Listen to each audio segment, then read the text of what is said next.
கானா வினோத் பணப்பெட்டியை வெளியே கொண்டு வந்தது நம்மள நிறைய பேருக்கு எவ்வளோ ஷாக்கா இருந்ததோ அதே அளவுக்கு வெளியே வந்த கானா வினோத் மக்கள் எல்லாம் அவருக்கு எவ்வளோ சப்போர்ட் பண்ணியிருக்காங்க அப்படின்னு நினைக்கும் பொழுது ரொம்ப சந்தோஷம். பெரிய தப்பு பண்ணிட்டோமே அப்படின்னு சொல்லிட்டு அவரும் ரொம்ப ஃபீல் பண்ணி ஒரு வீடியோ வெளியே விட்டுருந்தாரு. அவருக்கு இப்போ தோணுது இன்னும் கொஞ்சம் பொறுமையாக இருந்திருந்தா கண்டிப்பாக நம்ம டைட்டில் வின் பண்ணியிருக்கலாம் அப்படின்னு சொல்லிட்டு. ஆனால் இனிமேல் நடந்தது எதையுமே மாற்ற முடியாது. பிக் பாஸ் வந்து கானா வினோத் வெளியே வரும்பொழுது ஒரு வார்த்தை சொல்லியிருப்பாரு, நீங்கள் இப்போ சில லட்சங்கள் கொண்டு போறீங்க, கூடிய சீக்கிரம் கோடிக்கணக்கில் நீங்கள் சம்பாதிக்கிறதுக்கான வாய்ப்புகள் உங்களுக்கு வரும் அப்படின்னு சொல்லியிருந்தாரு. அதே மாதிரி கண்டிப்பாக ஃப்யூச்சரில் கானா வினோத் நல்லா வளர்றதுக்கு நம்மளோட வாழ்த்துக்களை நம்ம சொல்லிடுவோம். கானா வினோத்தை பொறுத்த வரைக்கும் பார்த்தீங்கன்னா ஒரு சில இடங்கள்ல வாய் விட்டுடுவார். ஆனால் டே 1ல இருந்து அவர் வெளியே வர வரைக்குமே அவரால் முடிஞ்ச அளவுக்கு ரொம்ப சூப்பராக தான் விளையாடினாரு. என்னை பொறுத்த வரைக்கும் பிக் பாஸ் வீட்டில் இத்தனை நாள் கானா வினோத் தாக்கு பிடிச்சது அப்படின்றது ரொம்ப பெரிய விஷயமா நினைக்கிறேன். ஏன்னா அந்த வீட்டுக்குள்ள இருக்கக்கூடிய ஒவ்வொருத்தரும் ஒவ்வொரு விதமானவங்க. எந்த இடத்துல யார் அடிச்சா நம்ம முன்னேறலாம் அப்படின்னு நினைக்கக்கூடியவங்கள இவரை மட்டும் பார்த்தீங்க அப்படின்னா கொஞ்சம் வெகுளியானவர் அப்படின்ற மாதிரி தான் எனக்கு தெரியுது. ஏன்னா எல்லா இடத்துலையுமே வெளிப்படையா பேசக்கூடிய ஒரு நபர். ஆனா அப்படிப்பட்டவர் இவங்க கூட இத்தனை நாள் தாக்கு பிடிச்சதுன்றது ரொம்ப பெரிய விஷயம்தான். கானா வினோத் வெளியே வந்ததுக்கு அப்புறமா புரிஞ்சிட்டு இருப்பாருன்னு நினைக்கிறேன். நம்மளை சுத்தி எப்படிப்பட்ட மக்கள்லாம் இருந்திருக்காங்க, அவங்க கூட நம்ம இப்படி வாழ்ந்திருக்கோம், இனிமே வரக்கூடிய நாட்கள்ல நம்ம சுதாரணமா வாழணும் அப்படின்றத தெரிஞ்சிருப்பாரு. வினோத் பணப்பெட்டியை எடுக்கிறதுக்கான முக்கிய காரணம் அரோரா. அதுக்கு பின்னாடி விக்ரமும் சாண்ட்ராவும் இருக்காங்க. இவங்க 3 பேரும் தான் ஏதோ ஒரு பிளான் போட்டு கானா வினோத்தோட மனசை மாத்தி அந்த பணப்பெட்டியை எடுக்க வச்சிருக்காங்க. அதுக்கான முக்கியமான காரணம் என்னவா இருக்கும் அப்படின்னா, லீடிங்ல நிக்கிறது வினோத் தான். வினோத் மட்டும் பணப்பெட்டி எடுத்துட்டு போயிட்டாருன்னா அடுத்து வெற்றிக்கான வாய்ப்பு நம்ம எல்லாருக்கும் சமமா இருக்கும். அதுக்கப்புறமா நம்ம பார்த்துக்கலாம். முதல்ல வெளியே அனுப்பணும் அப்படின்ற ஒரு பிளான் போட்டு தான் அவர்கிட்ட பேசி அந்த பணப்பெட்டியை எடுக்க வச்சிருக்காங்க அப்படின்னு சொல்லிட்டு பிக் பாஸ் வீட்டுக்குள்ள இருக்கவங்களும் பேசுறாங்க, வெளியே இருக்க நிறைய மக்களும் அதை தான் பேசுறாங்க. இன்னும் ஒரு சிலர் என்ன சொல்றாங்க அப்படின்னா, யாரு என்ன சொன்னா என்னங்க, இவர் கொஞ்சமாவது யோசிக்க வேண்டாமா, இவ்வளோ நாள் வந்துட்டோம், இன்னும் ஒரு வாரம் இருந்தா கண்டிப்பா இவர் தான் டைட்டில் வின் பண்ணிருப்பாரு. 50 லட்சம் எங்க இருக்கு, 18 லட்சம் எங்க இருக்கு, அழகா டைட்டில் வின் பண்ணி 50 லட்சம் கொண்டு போயிருந்தா அவர் லைஃப் செட்டில் ஆயிருக்கும் இல்லையா அப்படின்னு நிறைய பேர் நினைக்கிறாங்க. இந்த இடத்துல நம்ம யாரையுமே குறை சொல்லவே முடியாது. அந்த சிச்சுவேஷன்ல அவர் என்ன நினைச்சிருப்பாரு அப்படின்றத நம்ம முதல்ல பார்க்கணும். பிக் பாஸ் சீசன் 9 ஸ்டார்டிங்ல இருந்தே கானா வினோத் எப்படி வந்து எல்லார்கிட்டையும் பழகிட்டு இருக்காரு அப்படின்றது நல்லாவே தெரியும். முக்கியமா இந்த பிஆர் டாஸ்க் பத்தி சொல்லுங்க அப்படின்னு சொல்லிட்டு ஒரு டாஸ்க் ஒன்று வச்சிருந்தாங்க. யாருக்கெல்லாம் வெளியே பிஆர் இருக்காங்க அப்படின்னு சொல்லும்போது ஒவ்வொருத்தரை பத்தி இவங்க பிஆர் இருக்காங்க, இவங்களுக்கு இங்க பார்த்தோம் இத்தனை லட்சம் கேட்டாங்க அப்படின்லாம் வந்து சொல்லிட்டு இருப்பாங்க. அதுல கடைசியா வந்து கானா வினோத் வந்து பேச வந்திருப்பாரு. அப்ப அவர் என்ன சொல்லியிருப்பாரு அப்படின்னா, ஏயா நம்மளை பத்தி நம்மளை விளம்பரம் பண்ணிக்கிறது தான் பிஆரா, அதுவே எனக்கு இங்க வந்துதான் தெரியும். ஒரு பிஆர் பண்றதுக்கெல்லாம் 3 லட்சம் 4 லட்சம் செலவு பண்ணுவாங்க.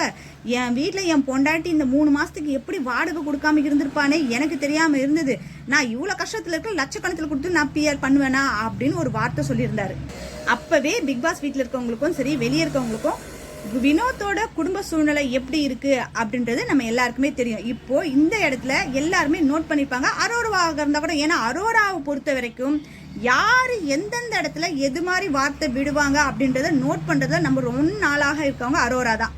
அரோராவை பொறுத்த வரைக்கும் நம்ம எல்லாருக்குமே நல்லாவே தெரியும் யாரு எந்த இடத்துல எப்படிலாம் பேசுறாங்களோ அந்த வார்த்தையெல்லாம் கரெக்டா நோட் பண்ணி வச்சுட்டு அதை அப்ப பேசுறாங்களோ இல்லையோ வீக்கெண்ட்ல கொண்டு வந்து அதை விஜய் சேதுபதி கிட்ட சொல்லி நல்ல பேர் வாங்கிக்கக்கூடிய ஒரு ஆள். அதே மாதிரி கானா வினோத் சொன்ன அந்த ஒரு வார்த்தையை கரெக்டா நோட் பண்ணி வச்சிருப்பாங்க. ஓகே, இவருக்கு பண தேவை அப்படின்றது ரொம்ப முக்கியம், இதை நோட் பண்ணி வச்சுப்போம், எந்த இடத்துல இவர் அடிக்க முடியுதோ அந்த இடத்துல அடிக்கலாம் அப்படின்னு தான் நினைச்சிருப்பாங்க. இப்போ ரீஎன்ட்ரி கொடுக்குறவங்க ஒவ்வொருத்தரும் அடிச்சுட்டு இருக்கும்பொழுது கானா வினோத்துக்கு மக்கள் நமக்கு சப்போர்ட் பண்ணுவாங்களா, நம்ம எப்படி வெளியே தெரியும் அப்படின்றது நம்ம எதுவுமே தெரியலையே அப்படின்ற அந்த குழப்பத்தில் தான் அவர் இருந்துட்டு இருக்காரு. அதுவும் இந்த சீசன்ல ரீஎன்ட்ரி கொடுக்கறவங்க எல்லாரையுமே வச்சுதான் செய்யறாங்க. ஒரு சின்ன இன்ட்டு கொடுத்திருந்தா கூட கண்டிப்பா அவர் பணப்பெட்டி எடுத்துட்டு போறதுக்கான வாய்ப்பு இருந்திருக்காது. ஏன்னா இதுக்கு முன்ன சீசன்லாம் வந்து பாத்தீங்கன்னா முத்துக்குமரன் ஜெயிக்கிறதாகட்டும், அர்ச்சனா ஜெயிக்கிறதாகட்டும் ஒரு இன்ட்டு மாதிரி அவங்களுக்கு முதலே தெரிஞ்சுது. ஆனா இதுல கானா வினோத்துக்கு உள்ள ரீஎன்ட்ரி கொடுத்தவங்க யாருமே அவ்வளவு பெருசா சொல்லல. அதனாலயே அவருக்கு ஒரு சின்ன குழப்பத்திலேயே தான் இருந்துட்டு இருந்தாரு. இதுக்கு நடுவுல அரோரா வந்து இந்த குட்டையை குழப்புற மாதிரி ஒரு விஷயம் பண்ணாங்க. என்ன அப்படின்னா, இப்போ ஒரு 18 லட்சம் இருக்கு.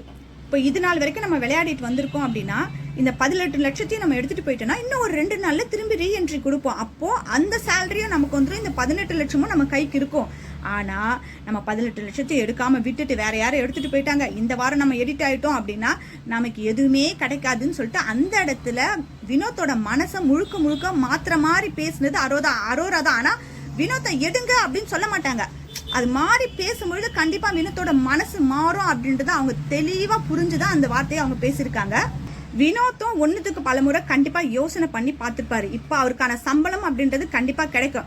டைட்டில் வின் பண்ணா ஓகே. ஆனா விஜய் டிவியை பொறுத்த வரைக்கும் இந்த வின்னிங் அப்படின்றது ஓட் பேஸ் தான் எடுப்பாங்க அப்படின்றது நம்பிக்கை இல்லாததான். ஏன்னா அவங்க எப்படி வேணா பண்றாங்க. திடீர்னு சாண்ட்ரா கையில தூக்கி கொடுத்துடலாம், திடீர்னு வேற யார் கையில தூக்கி கொடுத்துட்டா இவருக்கு இருக்க வேண்டியது இல்லாம போயிடுமே. நம்மளோட குடும்ப சிச்சுவேஷனுக்கு இந்த ஒரு 18 லட்சம் இருந்தா நல்லதாச்சு, அதையும் மிஸ் பண்ணக்கூடாது அப்படின்றதுனால தான் அவர் அந்த பணப்புட்டியை எடுத்துட்டாரு.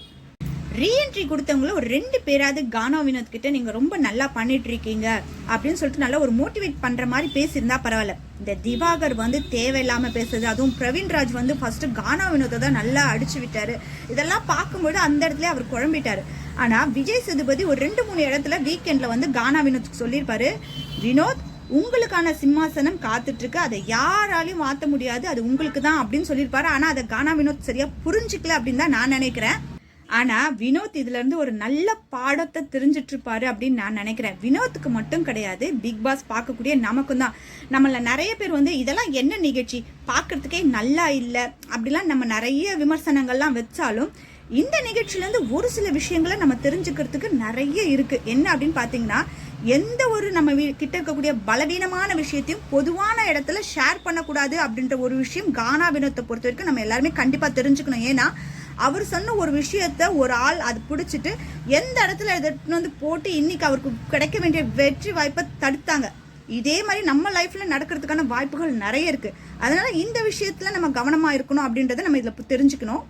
அதே மாதிரி நம்ம முன்னாடி சிரிச்சு சிரிச்சு நமக்கு சாதகமா பேசுறவங்க எல்லாருமே நல்லவங்க கிடையாது அப்படின்றது இதெல்லாம் நம்ம நல்லா தெரிஞ்சுக்கணும். ஏன்னா ரீஎன்ட்ரி கொடுத்தவங்க எல்லாருமே போட்டு அடிக்கக்கூடிய முதல் ஆள் யாருன்னு பாத்தீங்கன்னா சாண்ட்ரா தான். சாண்ட்ரா யார்கிட்டயும் வந்து சரியா பழகவும் இல்லை. இப்போ வந்து சொல்றாங்க நான் பண்ணது எல்லாமே வந்து நடிப்பு தான், டிராமா தான், அப்படிலாம் தான் பண்ணணும். விக்ரம் கிட்ட பேசுறாங்க, இது விளையாட்டு எப்படி வேணா விளையாடலாம் தானே, அப்படிதான் நான் விளையாடினேன். அப்போ இவங்க முழுக்க முழுக்க அழுதது, எல்லார்கிட்டையும் சிம்பத்தி கிரியேட் பண்ணது எல்லாமே டிராமா அப்படின்றத இவங்களே ஒத்துக்கிறாங்க.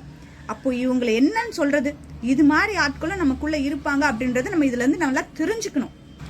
அமித் ஒய்ஃப் ஃபேமிலி டாஸ்க்ல வரும்போது கரெக்டா சொல்லியிருப்பாங்க, சேச்சி லேஸ்பட்ட ஆள் கிடையாது, தமிழ், ஹிந்தி, மலையாளம், கன்னடம் எல்லா பிக் பாஸையும் கரைச்சி குடிச்சிட்டு வந்திருக்காங்க, அதனால அவங்க கிட்ட சேஃபா இருங்க, ஜாக்கிரதையா இருங்கன்னு சொன்னாங்க. ஆனா அமித் கேட்காம மறுவாரமே வெளி வந்துட்டாருன்னு வச்சுக்கோங்க. போன வாரம்லாம் இந்த டைம்ல இந்த கார் டாஸ்க்ல சாண்ட்ராவை கீழே தள்ளி விட்டு பார்வதி கமருதீன் பண்ண வேலையை தான் ஃபுல் அண்ட் ஃபுல் பேசிட்டு இருந்தோம். அதுக்கான பதில் வந்து மறுநாளே கிடைச்சிச்சு. ஆனா இந்த வாரம் கானா வினோத் இந்த பணப்பெட்டியை எடுத்தாரு அப்படின்னு உடனே நிறைய பேருக்கு மன கஷ்டம் தான். ஐயோ இவர் கொஞ்சம் பொறுமையா இருந்திருக்கலாமே அப்படின்னு சொல்லிட்டு கண்டிப்பா இந்த வீக்கெண்டு கானா வினோத் வருவார் விஜய் சேதுபதி கிட்ட பேசுறதுக்கு, அவரோட பயண வீடியோ பார்க்கறதுக்கு. அப்போ அவர் என்ன சொல்றாருன்னு பார்ப்போம். ஆனால் வீட்டை விட்டு வெளியே போகும்போது உண்மையாலுமே அந்த மனுஷன் மனம் உடஞ்சி அழுதுட்டாரு. அதை பார்க்கறதுக்கு உண்மையாலுமே ரொம்ப எமோஷனலாக தான் இருந்துச்சு. இதில் இன்னொரு முக்கியமான விஷயம் என்ன அப்படின்னா, ரீஎன்ட்ரி கொடுத்த ரம்யாவும் வியானாவும் வீட்டுக்குள்ளே வந்ததுக்கு அப்புறமா எந்த ஒரு சம்பவம் நடந்தாலும் யார் யார் என்னென்ன ரியாக்ஷன் பண்ணுறாங்க அப்படின்றத அவ்வளோ கரெக்டாக நோட் பண்ணுறாங்க. ஏன் அப்படின்னா கானா வினோத் பணப்பெட்டி எடுக்கிறதுக்கு முன்னா அரோரா என்னென்னலாம் பேசிட்டு இருந்தாங்க அப்படின்றத நோட் பண்ணியிருக்காங்க. அதே மாதிரி கானா வினோத் அந்த பணப்பெட்டியை எடுத்ததுக்கு அப்புறமா அரோரா முகத்துல அவ்வளோ ஒரு சந்தோஷம், விக்ரமும் ரொம்ப சிரிச்சாரு, சாண்ட்ராவோட சிரிப்புல ஒரு வந்து வில்லத்தனம் தெரிஞ்சது அப்படின்லாம் அவங்க நோட் பண்ணி சொன்னாங்க. அவங்க சொல்ற மாதிரி அவங்க எகத்தாளமா சிரிச்சாங்களா இல்லையான்றதுலாம் தெரியாது.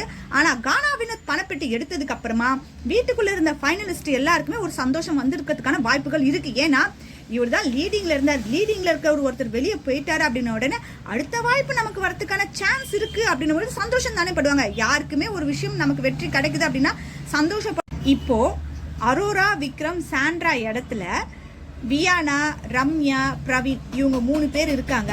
அந்த டைம்ல கானா வினோத் வந்து பணப்பெட்டி எடுத்துட்டு போறாரு அப்படின்னா கண்டிப்பா இவங்களும் சந்தோஷம் தான் பட்டிருப்பாங்க. ஏன்னா இவர் லீடிங்ல இருக்காரு, இப்ப இவர் போயிட்டாருன்னா அந்த வெற்றி வாய்ப்பு நமக்கும் கிடைக்கும் அப்படின்ற சந்தோஷத்துல இருப்பாங்க. அதனால அது வந்து இயல்பு. அவங்க வன்மத்தினால தான் அப்படி சிரிச்சாங்க அப்படின்னு சொல்லிட்டு அவங்க மேலே கோவப்படுறதுக்கு ஒன்றுமே கிடையாது. சரிங்களா?